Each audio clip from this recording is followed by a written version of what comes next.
Hey, Zack Zeller, America's #1 expert on snacking for busy people. And today I have a question about how men specifically can lose weight. Now, there's three key points I want to touch on so that men could lose weight.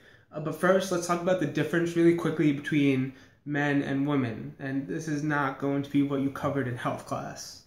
So the main difference I want to talk about is body shape. Typically, men have more of a rounded, or they call it like an apple shape, while women have more of a pear shape. So it's just where they distribute fat. Men do it around the midsection, women more towards like the hips and thighs. And so for men, weight loss is such an important thing because fat buildup around the midsection is highly related to, heart attack, cardiovascular events, type 2 diabetes, and certain types of cancer. It's not a good place to have fat if you want to live a long, healthy life.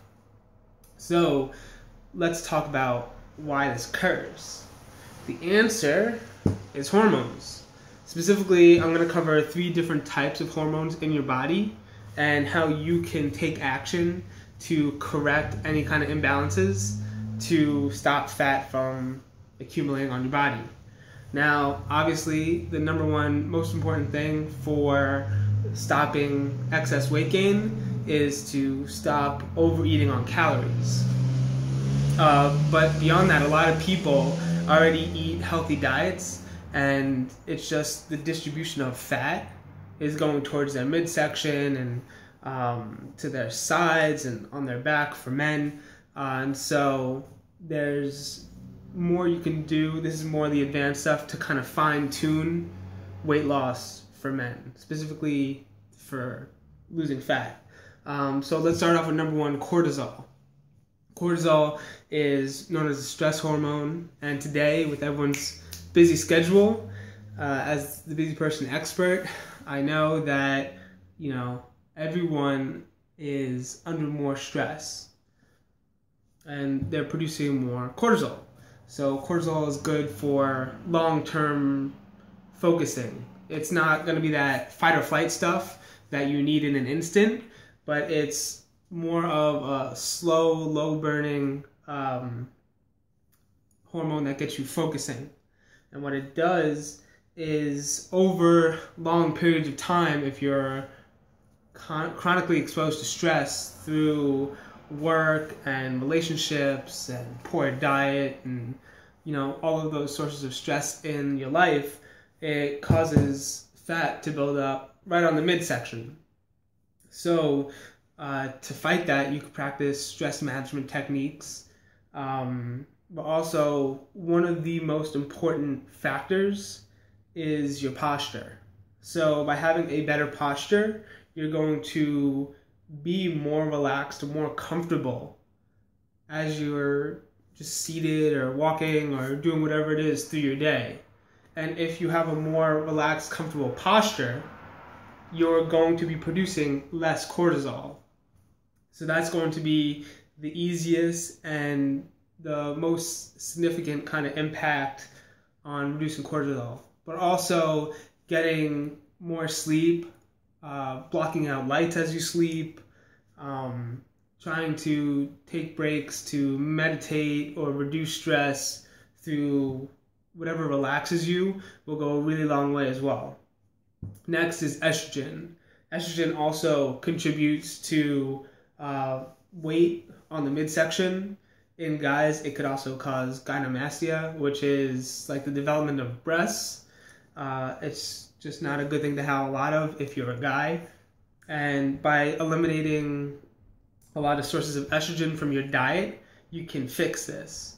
So estrogen is produced in the body, but also there are foreign sources of estrogen, such as in different types of plastics, in certain metals, different things like that, that when you eat them, little bits, little amounts can accumulate in your body.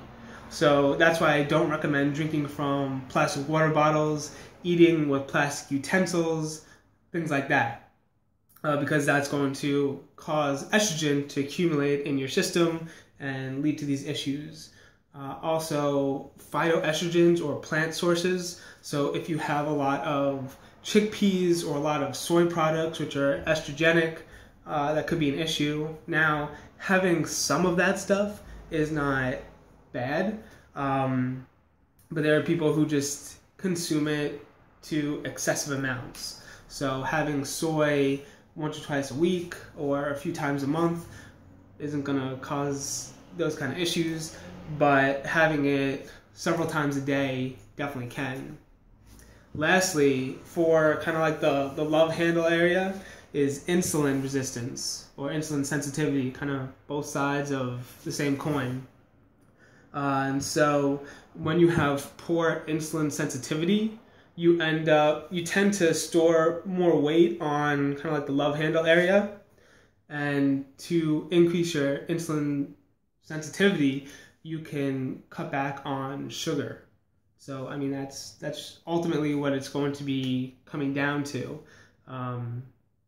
That you're either eating a lot of sugar, which is dampening your body's ability to kind of handle all of that sugar, or you have fat kind of building up, and when fat builds up too much, it kind of clogs the insulin receptors with inflammatory chemicals called cytokines. And kind of taking a break and changing your diet will definitely go a long way if you're at that point. But also having little tricks like adding cinnamon when you eat sweets will help increase your insulin sensitivity. Also, exercise goes a long way towards increasing insulin sensitivity. And yeah, just getting sleep will also reduce cortisol. And on a similar note, it will reduce your craving for sweets and fatty foods to help you with any insulin issues. So I'm Zack Zeller from thesnackhacker.com.